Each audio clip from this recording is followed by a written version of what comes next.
On avait prévu un culte avec 3-4 personnes ce matin, ou une dizaine de personnes. Tout a été préparé au dernier moment.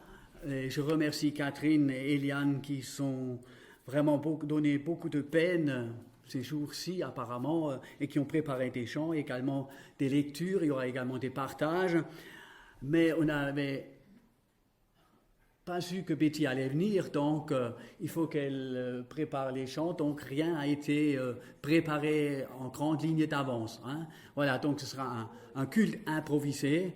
Nous voulons vraiment nous réunir ce matin pour louer et rendre un culte à notre Dieu. C'est ça l'important, hein, le plus important de tout. Et pour commencer, j'aimerais vous lire, et puis après il y aura d'autres lectures dans plusieurs psaumes. Et j'aimerais vous lire une partie du psaume 5 que le Seigneur m'avait mis à cœur ce matin pour la réunion de prière, et j'aimerais vous lire quelques versets comme introduction à ce psaume. Soyez donc tous les bienvenus et que ce culte puisse être un encouragement à chacun d'entre nous, pour chacun d'entre nous.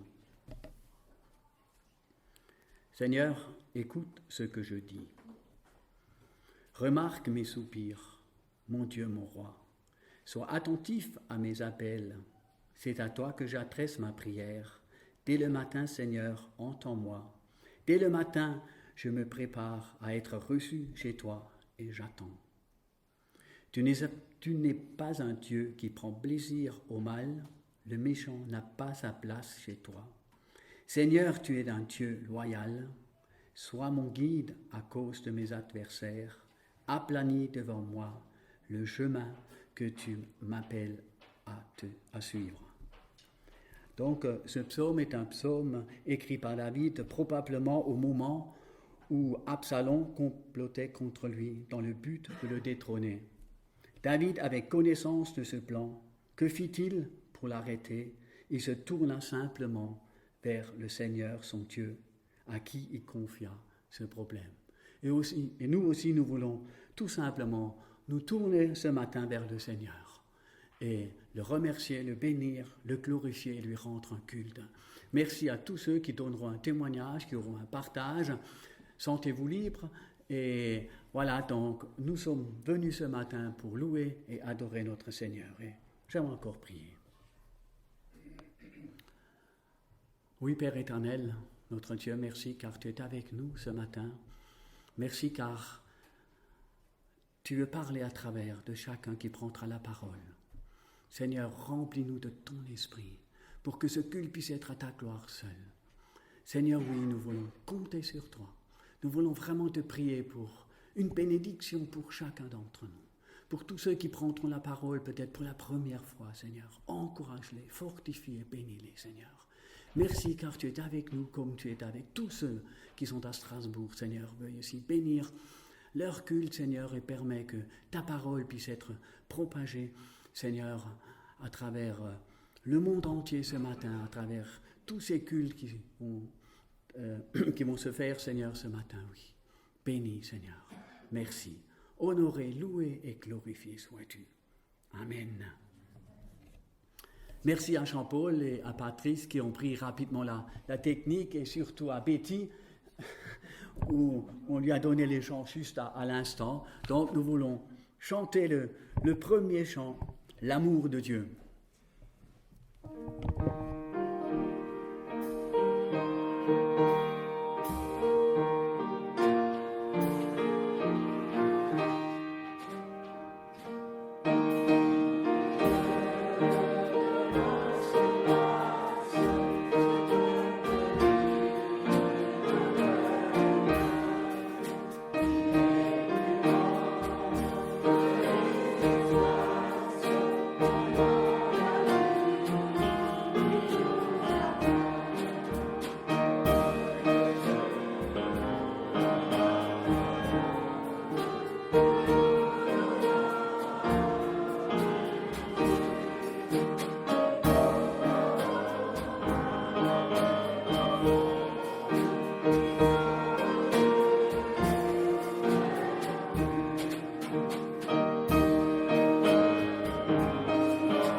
Je donne la parole à Catherine. Tout d'abord, je voudrais vous partager un feuillet de calendrier que j'ai lu il y a quelque temps et qui m'a interpellée, qui m'a parlé et dont je voudrais aussi un petit peu vous échanger.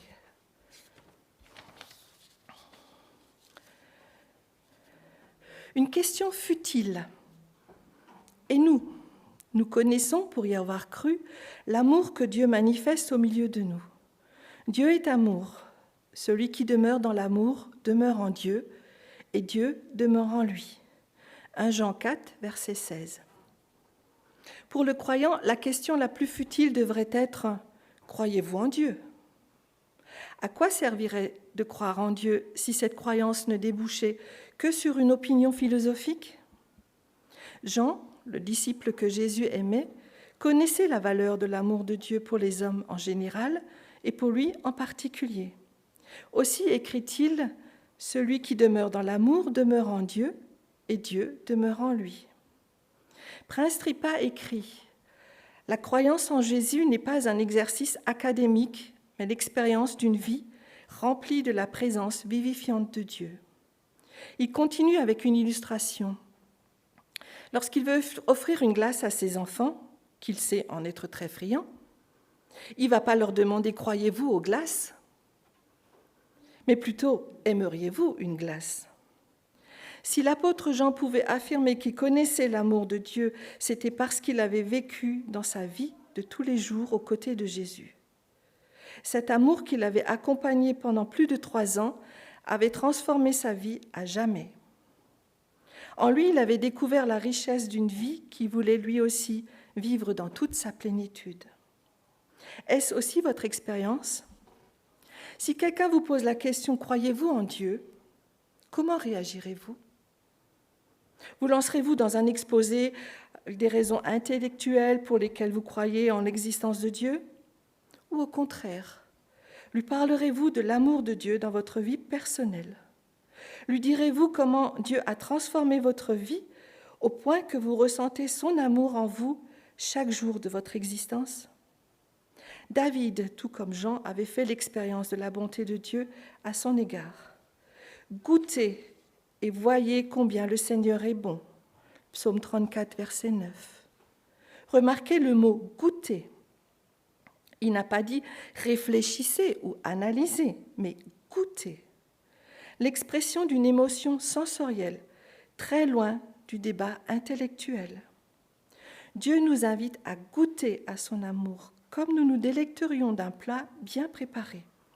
Ce n'est pas une coïncidence si Jésus nous invite à le rencontrer pendant la Sainte Seine, un repas lors de nos cultes, et qui nous a promis un festin superbe dans son royaume, après qu'il nous aura emmenés le rejoindre chez lui. Alors j'avais prévu de chanter le chant « L'amour de Dieu » à la suite de ça, mais on l'a chanté avant, ce qui est bien aussi.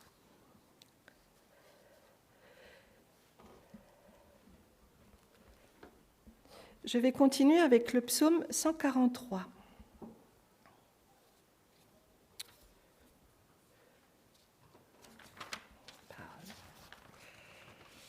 Versets 8 à 11. Dès le matin, annonce-moi ta bienveillance, car c'est en toi que j'ai mis ma confiance. Fais-moi connaître la voie que je dois suivre, car c'est vers toi que je me tourne. Délivre-moi, ô Éternel, de tous mes ennemis, car je me réfugie auprès de toi. Enseigne-moi à accomplir ce qui te plaît, puisque tu es mon Dieu. Ton esprit qui est bon me conduira sur un sol aplani, puisque tu es ce que tu es. Ô Éternel, garde ma vie, toi qui es juste, délivre-moi de mes angoisses. Et je vous invite à chanter le chant « Fais-moi dès le matin ».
Je vais lire aussi dans le psaume 34, les versets 1 à 8. Oui, en tout temps, je remercierai l'Éternel, et à jamais mes lèvres le loueront. Mon sujet de fierté, c'est l'Éternel. Que les humbles l'entendent et qu'ils se réjouissent. Venez proclamer avec moi que l'Éternel est grand. Exaltons-le ensemble pour ce qu'il est. Moi, je me suis tournée vers l'Éternel et il m'a répondu. Oui, il m'a délivré de toutes mes frayeurs. Qui regarde vers lui est rayonnant de joie, et jamais son visage ne rougira de honte. Un malheureux a appelé et l'Éternel a entendu, car il l'a délivré de toutes ses détresses. L'ange de l'Éternel monte la garde autour de ceux qui le révèrent, c'est lui qui les libère. Chantons le chant, tournez les yeux vers le Seigneur.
Alors nous allons prier.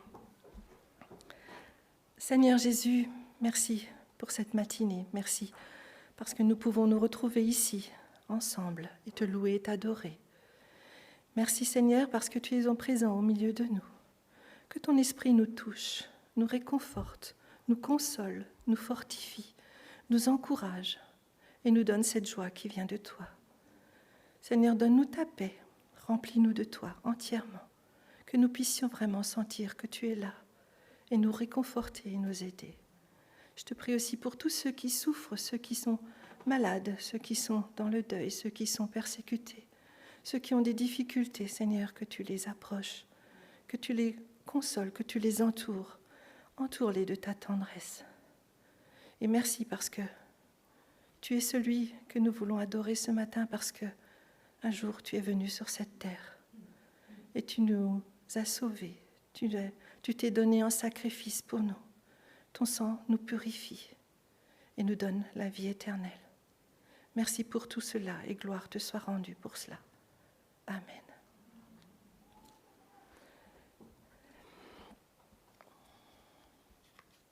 Je vais continuer avec le psaume 67.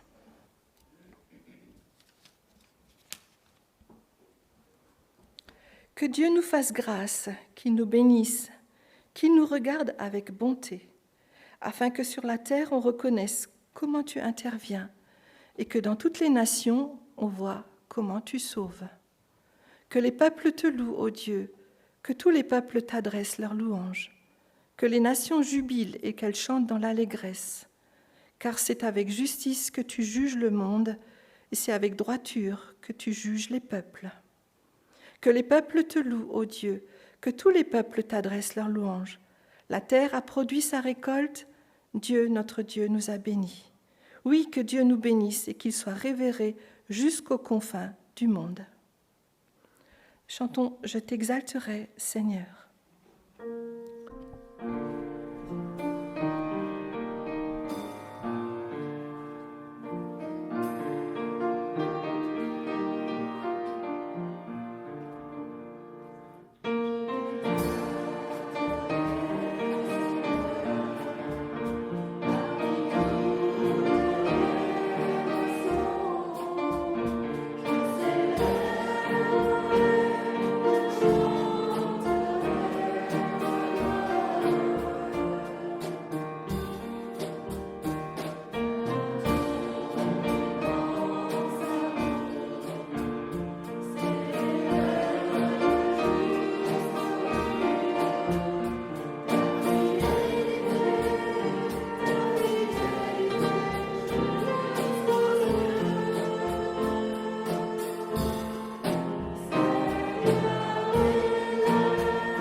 Alors j'ai un partage un peu plus personnel. Tout d'abord, je voudrais vous remercier pour les prières, les messages, les attentions, les vous ayez assisté aux obsèques de ma maman qui est décédée il y a quelques semaines. Donc merci à tous pour votre soutien. Je vais vous parler brièvement de mes dernières semaines. Le mois de mai est depuis 5 ans un mois particulièrement difficile. Toutes les émotions et souffrances vécues il y a 5 ans remontent encore plus fort pendant cette période. Et lors du culte à thème, dont le titre a été « Si Dieu existe, pourquoi souffrons-nous ?», j'attendais un peu de réconfort. Mais au lieu de cela, j'ai pleuré presque pendant tout le culte. J'étais vraiment triste et abattue en repartant chez moi. J'avais juste retenu le verset « C'est dans le calme et la confiance que sera votre force ». Verset qui se trouve dans Ésaïe 30, verset 15.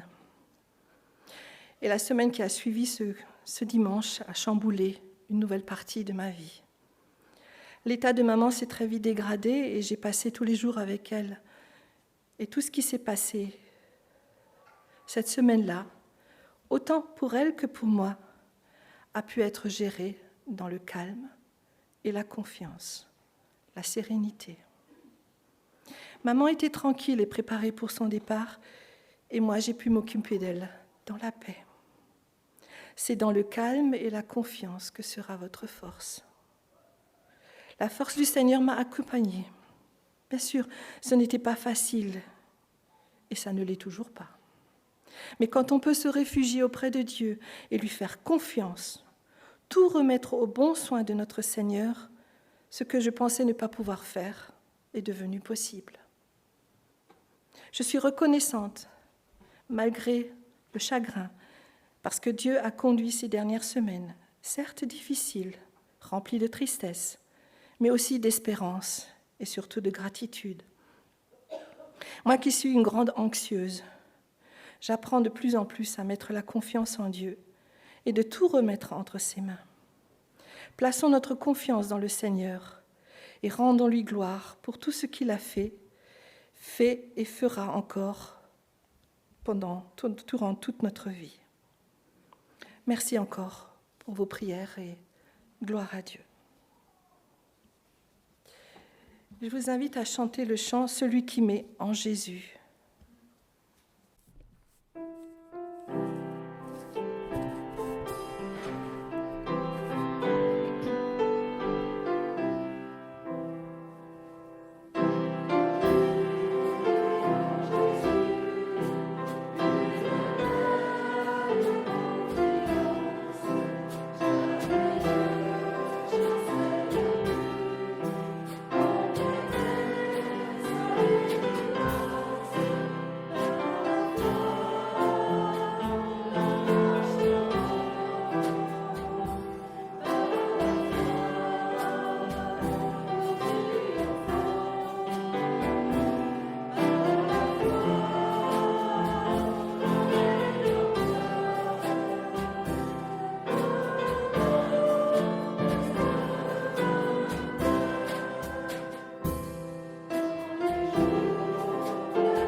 ce culte est spécial, vous l'avez remarqué.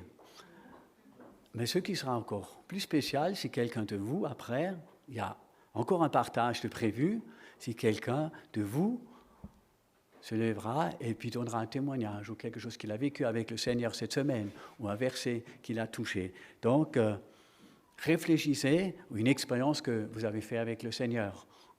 Voilà, donc, je laisse la place à Maggie qui nous donnera un témoignage. Voilà. Et après, ce sera à vous.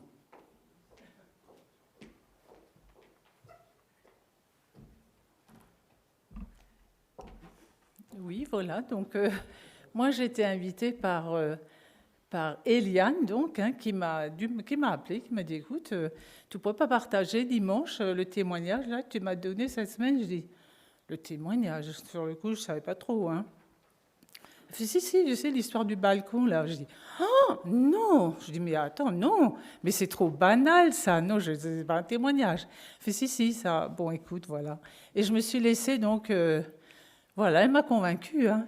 Et c'est donc, je vais donc vous parler de mon balcon. Mon balcon, finalement, c'est la terrasse de mon balcon. C'est vrai qu'elle était sale. Hein. Il fallait vraiment que avec tout le pollen et tout, ça fait longtemps que j'aurais dû nettoyer ça. Et vraiment, j'avais pas envie. Hein. Vraiment, voilà.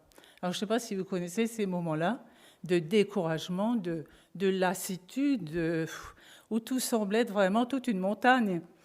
Et voilà, je passais là devant, je dis, ouais, bon, il faut quand même que je me décide un jour. Hein. Bon, et je passais. Et là, c'était cette semaine. Du coup, j'ai dit, mais bon, j'ai quand même une parole, la parole qui dit, le Seigneur, il donne la force à celui qui est fatigué, il donne la vigueur à celui qui tombe en défaillance. C'est vers lui que je vais là. Et je vais lui dire, écoute Seigneur, là maintenant il me faut ça. Il me faut la force, il me faut la vigueur, il me faut l'envie, il me faut tout. Et alors je ne peux même pas vous expliquer, encore maintenant, c'était comme, mais c'est comme si quelqu'un faisait le travail à ma place. C'était incroyable. J'ai fait ça, mais je ne m'en suis même pas rendu compte. Et je l'ai fait, mais tellement... Voilà, j'étais presque comme une assistante, là. C'était fait en un rien, vraiment même dans la joie. Et je dis, waouh, c'est vrai que Seigneur, mais la parole, c'est pas juste une parole, c'est vraiment une puissance. Et la puissance de Dieu, donc quand on fait appel à lui, il est là, et il est là. Et c'est tout de suite, hein, c'était encore maintenant, je ne peux que le remercier. Et quand je regarde mon balcon, encore ce matin, je dis, ouais, c'est quand même bien. Hein? Et avec tellement pratiquement sans rien, on avait l'impression de rien faire, enfin bon. Et je remercie le Seigneur, et vraiment, cette parole réellement peut réellement se confier. Vraiment, comme j'ai dit, ce n'est pas juste un livre, hein, c'est vraiment une puissance.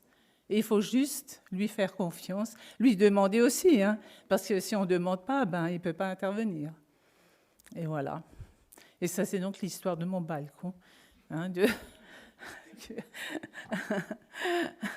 Alors, comme si déjà je suis là, j'ai une autre... bon, ça, c'est vraiment quelque chose qui m'a toujours interpellée et que j'ai vraiment à cœur de partager aussi. Bon, ça remonte. Hein. C'était... là, c'est vraiment... Bon, ça remonte, c'est vrai.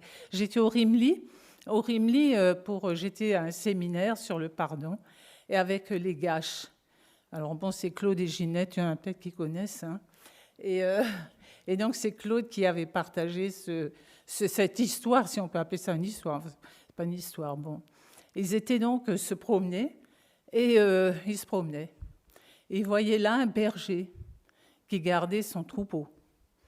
Et du coup, il y a une brebis qui se sauve et elle tombe dans un ravin. Et donc, ce berger, il y va, il regarde et il revient. Tout calme, sans paniquer, voilà. Et Claude de lui dire, mais là, je ne comprends pas, là. Il y a une brebis qui est là, en train de se débattre, et vous ne faites rien du tout. Vous regardez, vous attendez, c'est comment ? Il fait, oui, justement, il a dit, oui, là, maintenant, il faut que j'attende. Il faut que j'attende qu'elle ait fini de se battre, de se débattre, de s'agiter, et vraiment jusqu'à ce qu'elle n'en pourra plus du tout. Et seulement à ce moment-là que je peux, avec ma houlette, la saisir et donc la sauver. Et là, elle a dit, c'était vraiment... Combien de fois elle a dit, on est comme cette brebis-là, hein, en train de nous battre, de nous débattre, de nous agiter, de perdre même notre temps. Au lieu de... Et Jésus, il est obligé d'attendre aussi. Et il attend aussi. Hein. Et au lieu de perdre notre temps justement dans nos agitations, nos débats, Enfin, vraiment, quand même, parce qu'on perd du temps et de l'énergie. Et pourquoi on ne devrait pas lui faire confiance tout de suite? Parce qu'il est quand même notre secours. On dit qu'il est notre secours, notre soutien, et pas seulement quand on n'en peut plus. Voilà, c'était aussi un témoignage qui m'a toujours, et ça m'a vraiment interpellée. Et c'est un truc qui, je trouve que c'est parlant. Je pense qu'on se retrouve quand même aussi. Voilà.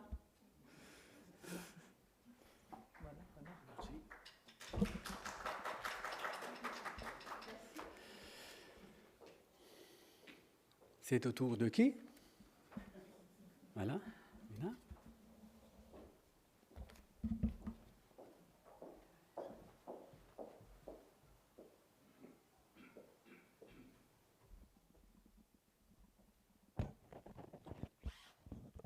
Bonjour.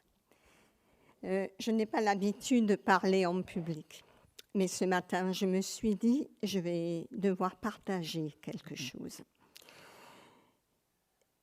Merci à Catherine. C'est dans le calme et la confiance que sera votre force. C'est à propos ce matin. C'est une histoire ancienne, histoire de confiance dans le Seigneur, mais aussi témoignage de guérison. Un jour, je vais éviter de citer l'hôpital et les médecins.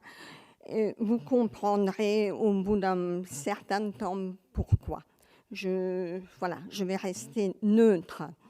Un jour, j'ai eu une petite opération en ambulatoire, une petite intervention. Et on m'a dit, bon, on va vous garder une nuit. C'était il y a longtemps. Un certain nombre d'années. On va vous garder une nuit et puis après, vous pourrez rentrer. Et dans la nuit, j'avais remarqué que j'avais une crampe dans ma jambe droite. Et le matin, quand c'était la responsable est venue, elle a dit, tu peux te lever pour faire la toilette. J'ai dit, tu sais, j'ai une crampe dans ma jambe. Elle a dit, non, stop, je ramène tout, tu ne bouges pas, tu vas te laver au lit. Bon, on va appeler le médecin. Alors, j'ai eu dans la journée une phlébographie donc, on a regardé mes veines pour voir si je ne faisais pas une phlébite. Et on n'a rien vu et je suis rentrée. On a exprès organisé la date de l'intervention juste quelques jours avant mes vacances pour que je puisse me reposer. Et donc, j'avais 3 semaines de vacances et j'étais jour après jour plus mal. Et je suis allée voir mon médecin traitant et qui m'a dit, mais non, ce n'est pas ça. Après, vous en savez de trop, mais non, c'est musculaire et voilà. Tout ça, il m'a traité. Et puis, c'était de mal en pire. On est même parti en vacances. J'ai commencé à mettre des bandes parce que voilà. Et puis, retour de vacances, 3 jours ou 4 jours avant de recommencer le travail, j'étais allongée sur mon canapé, les jambes en l'air, et d'un seul coup, j'ai une douleur qui a monté, traversé mon thorax, et là, mon cœur est parti à, je ne sais pas, j'ai bas à 150, Et j'ai compris que je faisais, moi, l'infirmière de Réa, je regarde ma collègue, j'ai compris que je faisais une embolie pulmonaire.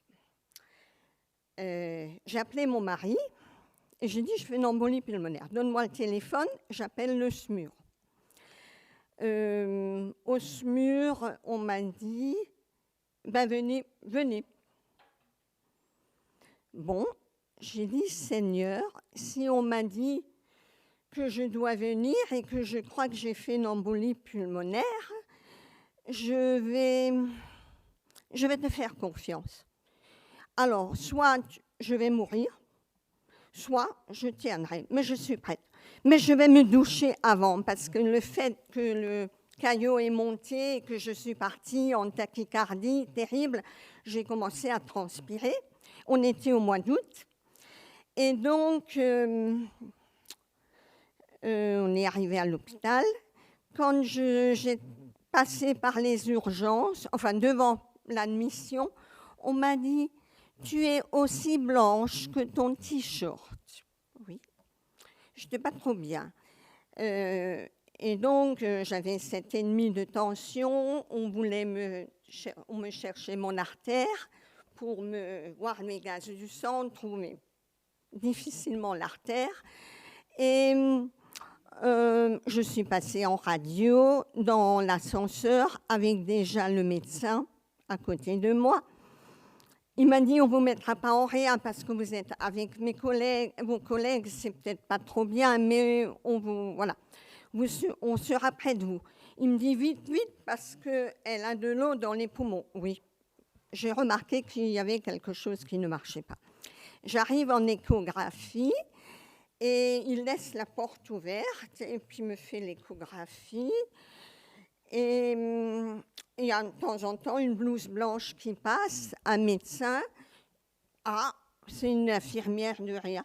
Le cardiologue, il me dit, vous avez déjà vu une phlébite chez une infirmière de Réa? Et du coup, il y en avait 5-6 autour de moi. Au fait, j'avais ma fémorale superficielle.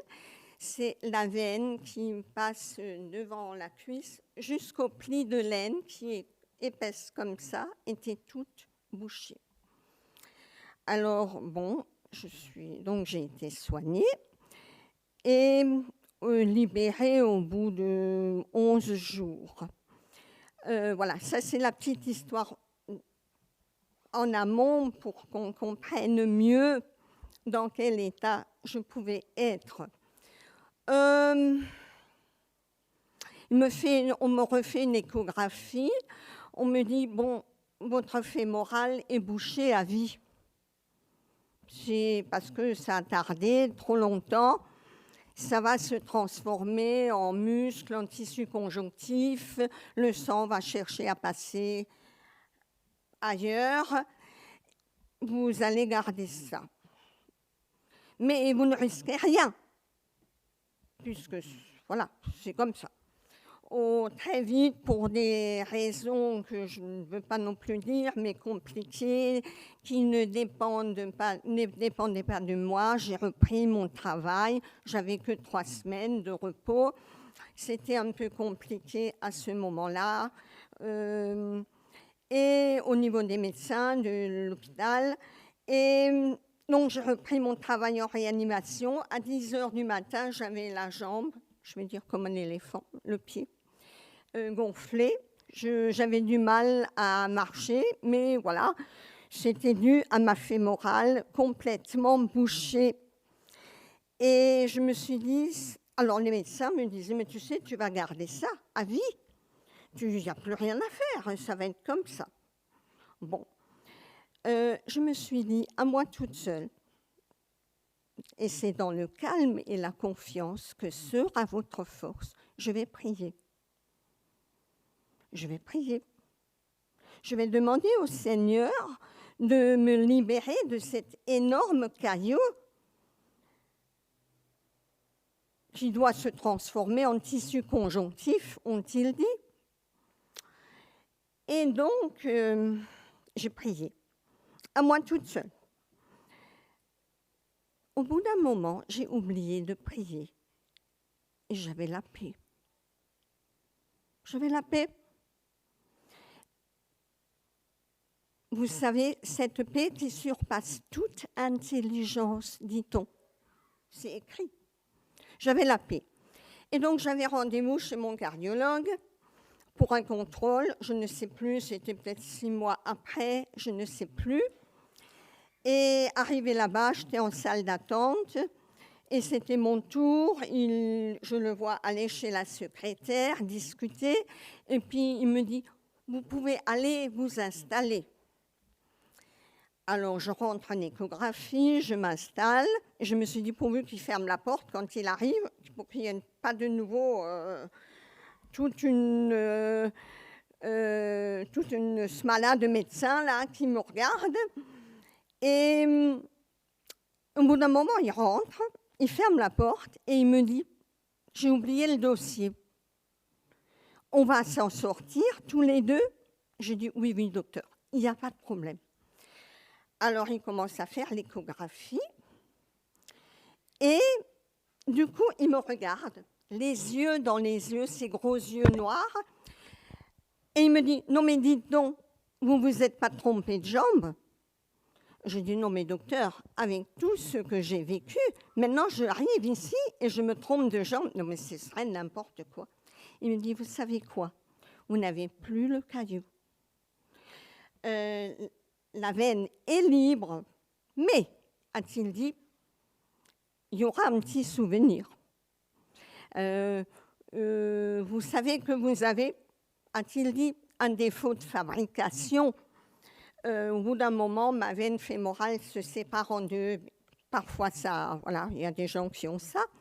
Et au moment où elle se sépare en deux, et donc tous les deux étaient bouchés, il reste une petite marque. Plus tard, j'ai fait, pour des raisons toutes particulières, 3 ou 4 phlébites. Chaque fois que j'allais chez l'angéologue, je disais, docteur, c'est là et là. Oui, d'accord, c'est là et là, mais je veux tout voir. Vous n'avez pas besoin. Je n'ai rien en haut, je vais voir. Après, il voit ça, il dit, je vous ai dit que vous avez quelque chose. Non, docteur, c'est le souvenir de ma guérison un jour. Voilà, c'est dans le calme et la confiance que sera votre force. Donc, j'ai été guérie. On ne s'attendait pas à ça. Mais voilà, je n'ai plus de jambes, ou j'ai juste un petit peu la jambe enflée. Mais voilà, j'étais guérie. Je voulais juste vous raconter encore autre chose. C'est dans le calme et la confiance que sera votre force. Un jour, comme toutes les dames, 1 fois par année, on va chez le gynécologue. Et je travaillais en réanimation toujours. Et j'ai vu apparaître mon gynécologue dans le cadre de la porte d'entrée. Et il m'a fait ça. Il avait un papier en main. Et il m'a dit, il faut que je vous parle. C'est urgent. Vous venez tout de suite. Vous venez dès que possible. Je dis, je ne peux pas venir là, je travaille, c'est pas possible. Au fait, j'ai fait ce qu'on appelle, l'autre jour, j'ai effrayé l'anesthésiste parce que j'étais opérée de la cataracte et puis je lui ai raconté. J'ai fait ce qu'on appelle, à 39 ans, pour des raisons que je crois connaître, de gros stress et d'impasse difficile, de passage difficile dans ma vie, j'ai fait ce qu'on appelle le lit du cancer de l'utérus. Alors, évidemment, mon gynécologue, il a dit, mais voilà, il faut attendre, il va me soigner, mais pendant 10 ans, je serai sur la sellette. Plus tard, et là aussi, c'est dans le calme et la confiance que sera votre force. Autrement, je n'avais aucune ressource. Je n'avais aucun secours, peut-être un secours humain de mes proches. C'est auprès du Seigneur que je me suis réfugiée. Et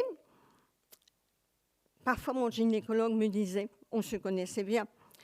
Quand je vous vois, j'ai les poils qui se dressent. Bon, c'était pas encourageant. Mais voilà, c'en est resté là. Ma maladie n'a pas évolué. Et je remercie le Seigneur parce qu'auprès de lui, on peut se confier à lui. On peut chercher refuge dans la détresse. Amen.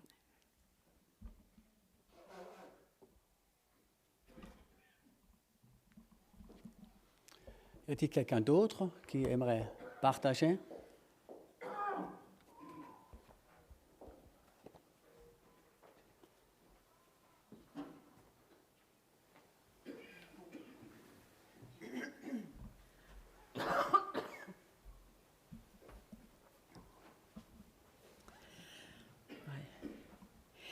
Le 16 mai, j'ai été opérée de la cataracte, comme toutes, ou peut-être presque toutes les personnes d'un certain âge, et on dit que c'est une opération banale. Ça m'a toujours un peu dérangée, parce que je ne conçois pas que quelque chose d'un organe aussi sensible, etc., peut être banal. En tout cas, j'ai lu tous les papiers qu'on m'a donnés, et voilà, 95% sans problème. Ce qui veut dire 5% avec problème. Alors, Seigneur, tu sais ce dont j'ai besoin, si je fais partie des 5% ou des 95%. Et pour ne pas prolonger l'histoire, je fais partie des 5%. L'opération s'est bien passé, d'après ce que j'ai compris. Le personnel était charmant et je leur ai dit, écoutez, je voudrais rester chez vous à l'hôpital. Je suis tellement bien entourée. Oui. Alors, 3 jours après, il y a le contrôle et le médecin m'a dit, c'est bon. Je dis, monsieur, docteur, je ne vois rien du tout. Ça vient, bien. Alors je me soigne avec les gouttes et tout ça. Et le temps passe et rien ne se passe. Je ne vois rien, je vois pratiquement rien avec l'œil droit. Et ça, c'était mon œil qui était mieux que l'autre. Et alors j'ai téléphoné, j'avais en plus l'œil tout rouge. Et alors ils m'ont donné... Il m'a rassuré. C'est bon, attendez, patience. Bien. Mais la patience ne m'a pas aidée.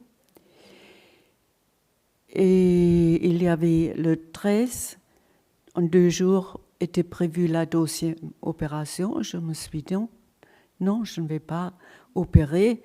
Je ne sais pas comment ça se passe et je ne verrai quasiment rien. Et en effet, je suis retournée et il m'a dit oui. C'était très difficile de retirer le cristallin. Alors la cornée a été endommagée. Il m'a donné des gouttes, alors maintenant ça viendra, mais rien n'est revenu. Et je sais, à cette époque, au culte, on a chanté le chant « Lumière du monde venue dans l'obscurité, tu m'ouvres les cieux et je vois. » Et oui, je vois. Alors, je n'ai pas pris ça pour ma vue physique, mais je me suis dit, Seigneur, si vraiment ça doit rester comme ça, tu m'ouvres les yeux pour ce qui est important. Et ça m'a beaucoup réconfortée. Et j'y étais encore cette semaine, la semaine passée, oui. Et je dis, docteur, vous croyez que je vais de nouveau voir? Mais oui, ça vient. Mais je ne sais pas s'il était convaincu. En tout cas, moi, je ne l'étais pas, je ne le suis toujours pas. Et j'ai une amie très proche que vous connaissez, c'est Liliane Tritschler, qui est une femme avec une foi profonde, mais aussi avec un réalisme rafraîchissant. Et elle m'a dit, mais écoute, on peut bien vivre avec un œil. Ah, je me suis dit oui. Alors, il faut que je m'adapte. Et mercredi, j'ai eu la visite de la famille que je n'ai pas vue depuis 4 ans. C'est ma nièce et son mari. Et je savais que lui, il a un problème avec ses yeux. Il lui manque un angle de vision. Pour son métier, pour sa vie quotidienne, ça va. Mais il n'a jamais pu obtenir le permis de conduire. Il a fait les mains et les pieds, rien à faire. Et entre-temps, quand j'ai dû aller quelque part, je me suis fait conduire. Il y avait Joël, il y avait Lilian Tritschler, il y avait mon voisin, donc j'avais plusieurs personnes pour que ça ne devienne pas trop lourd pour une personne. Et lui, il m'a dit, écoute, avec un œil, tu peux bien conduire, c'est pas interdit. Je sais, en Allemagne, tu peux conduire. Bien. Je me suis dit, donc à mon âge, 83 ans, je ne conduis de toute façon plus 5 ans ou 10 ans. Mais c'est quand même un peu lourd parce que Richard ne conduit plus depuis quelques années, de trouver toujours. Alors, oui, peut-être je peux conduire quand même. Alors je me suis dit, je vais essayer juste sortir du garage parce que de ce côté-là, ça ne va pas. Je n'ai pas encore essayé, mais je veux essayer. Et je vois que le Seigneur a conduit les choses. Je puisse vivre avec cette perspective sans pour autant exclure la possibilité que ça puisse encore se faire. Et j'ai été beaucoup encouragée par la parole aussi, comme par exemple Catherine a mentionné Psaume 34, je l'ai lu aussi ce matin. Et le chant qui va avec, c'était quoi encore? Tournez les yeux vers le Seigneur, c'est un de mes chants préférés. Je vois la conduite du Seigneur et je suis confiante, quoi que ce soit qui arrive. Et merci, certains ont su et ont prié. Merci beaucoup.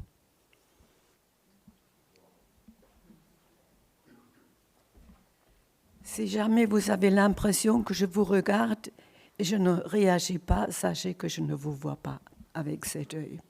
Donc, et si vous voyez couler des larmes, ne veut pas dire forcément que je pleure, parce que je malmène mon œil avec tous les gouttes que je dois mettre plusieurs fois par jour. Donc, ça ne va pas si mal que ça.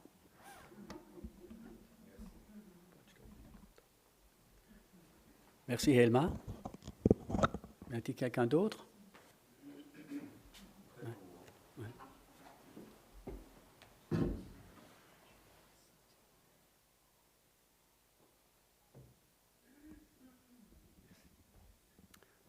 Je m'appelle Bernard, beaucoup me connaissent. Hein.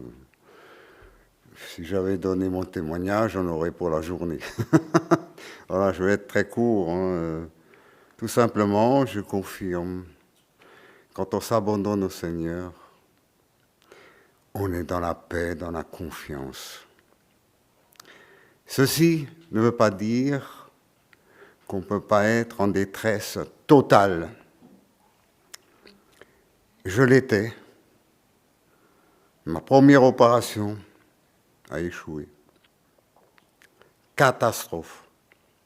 Désespoir. Je me suis dit, c'est fini pour moi. Et là, au bout d'un certain temps, j'ai repris confiance au Seigneur. Il m'a donné d'abord la paix. Et quand je suis entré dans cette paix, j'ai commencé à ne plus désespérer. J'ai prié. Je t'ai donné ma vie, Seigneur, tu ne m'abandonneras pas. J'ai confiance en toi, tu me sortiras de cette situation. Mais voilà, le temps, c'est aussi la patience. Et la patience, elle use aussi notre foi.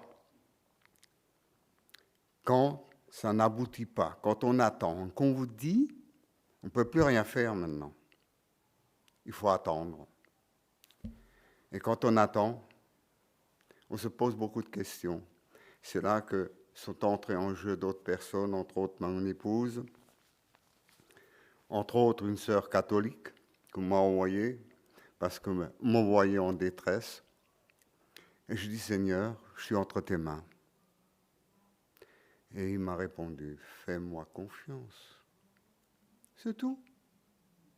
Tu sais que j'ai tout vaincu, même la mort. Et je vis en toi. Et au bout de 6 semaines, je suis rentré, rien n'était réglé, et j'ai vécu beaucoup de miracles. J'ai passé 6 ans. Aujourd'hui, si je regarde en arrière, je dis, mais c'est pas possible, c'était pas toi. C'était un rêve, un cauchemar. Voilà. C'est tout. C'est tout ce que je voulais dire ce matin. J'ai beaucoup de choses à dire.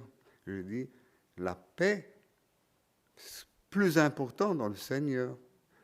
Et moi, j'avais un problème de foi aussi. Pendant des années, je ne savais pas vraiment ce que c'était la foi. Aujourd'hui, je sais. La foi, c'est avant tout savoir que Jésus règle pour nous notre vie et que Jésus nous aplanit notre chemin, notre sentier. Il y a des obstacles, mais c'est des étapes et il faut les passer. Gloire à Dieu. Merci. Merci Bernard. Je vais vous lire, je lis régulièrement dans un livre, de temps en temps je prends un autre, Le lien de la liberté.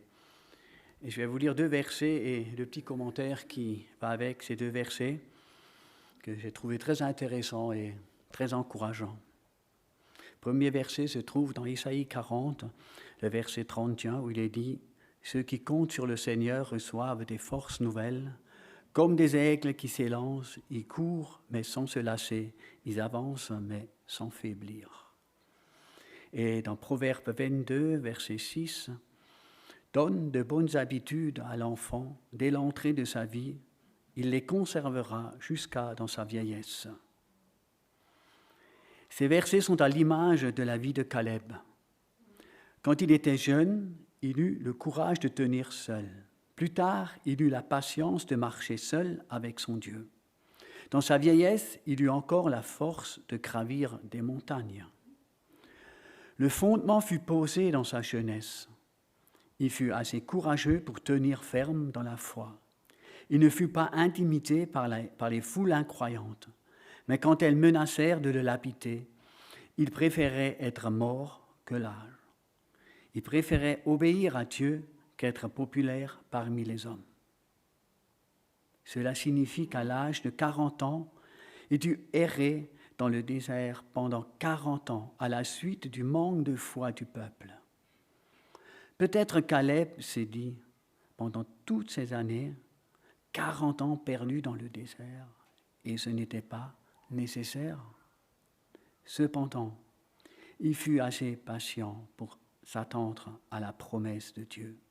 Il continua à marcher avec lui. Après cela, lorsqu'il fut âgé de 85 ans, il ne descendit pas la pente, mais la remonta. Dans quelle phase de votre vie vous trouvez-vous aujourd'hui? Dans la jeunesse? Alors tenez ferme et soyez obéissants. Dans la force de l'âge, soyez patients et continuez à placer votre confiance en Dieu. Dans votre vieillesse, soyez ferme dans votre foi. Vous pouvez encore avoir beaucoup de valeur pour le royaume de Dieu. En effet, Caleb était toujours vaillant à l'âge de 85 ans. Ceux qui comptent sur le Seigneur reçoivent des forces nouvelles. Oui.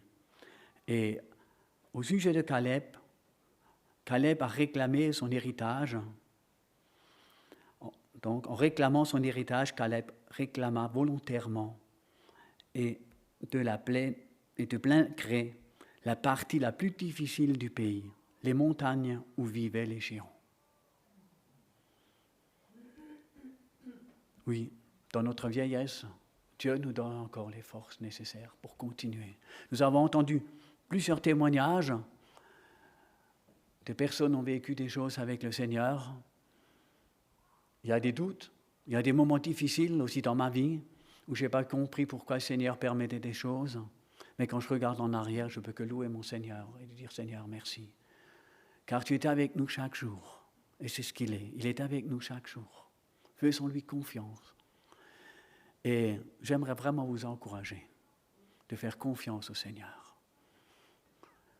de marcher avec lui, de témoigner autour de vous, parce que ça c'est l'essentiel, de partager votre foi avec d'autres, de partager ce grand trésor qui est en vous avec d'autres personnes qui ne le connaissent peut-être pas. Oui, nous avons un devoir. Oui, nous avons à être obéissants vis-à-vis de notre Seigneur. Partageons la parole, méditons-la jour après jour et partageons-la autour de nous. Nous allons chanter encore un chant. Il vit le dernier, et c'est Maggie qui l'avait choisi, ce chant. Il vit, oui, notre Seigneur vit. Il est là, il était présent ce matin, même si ce culte était, voilà ce qu'il était, mais nous voulons rendre gloire et hommage à notre Dieu le Père. Nous voulons le remercier, nous voulons le bénir pour tout ce qu'il est, pour tout ce qu'il fera encore pour nous. Que Dieu vous bénisse et nous chantons encore ce chant et je terminerai par la prière.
Oh oui, Seigneur, nous savons que tu vis en nous, malgré nos défauts, malgré nos manquements, malgré nos péchés. Seigneur, tu as tout accompli à la croix pour chacun d'entre nous. Merci car tu veux vivre pleinement en nous. Seigneur, aide-nous à te céder notre place. Aide-nous, Seigneur, à t'offrir notre cœur, à t'offrir notre vie, Seigneur, pour partager ce grand trésor que tu nous as donné. Seigneur, pour le partager avec d'autres. Et Seigneur, j'aimerais maintenant te prier pour chacun ici présent. Seigneur, que nous puissions partir en étant réconfortés par ta grâce, Seigneur. Avec cette vision, Seigneur, de te servir, de te bénir et de te glorifier là où tu nous as placés quotidiennement, Seigneur. Oui, que nous puissions t'honorer, Seigneur. Père, merci pour ta présence. Merci, Seigneur, car tu es un Dieu fidèle, même s'il y a beaucoup de choses que nous ne comprenons pas. Mais tes pensées sont éloignées, Seigneur, de nos pensées, Seigneur, autant l'Orient est éloigné de l'Occident. Oui, Seigneur, tu fais des choses, Seigneur, tellement merveilleuses, Seigneur, et parfois, Seigneur, nous ne les comprenons même pas. Seigneur, oui, que ton nom soit béni, que ton nom soit glorifié, adoré. Seigneur, d'âge en âge et d'éternité en éternité. Oui, Seigneur, merci pour ce que nous avons pu vivre, Seigneur, ensemble ce matin. Seigneur, merci pour ta parole, Seigneur, et merci surtout pour ta présence. Seigneur, oui, bénis tous ceux qui n'ont pas pu être parmi nous ce matin, ceux qui sont malades, Seigneur, et nous pensons tout particulièrement à Aline, Seigneur. Père, Seigneur, tu sais que nous attendons un miracle de ta part. Seigneur, tu sais, tu connais notre souffrance pour cette sœur. Et nous voulons te prier encore une fois ensemble, Seigneur. Nous voulons, Seigneur, te prier, touche-la, Seigneur.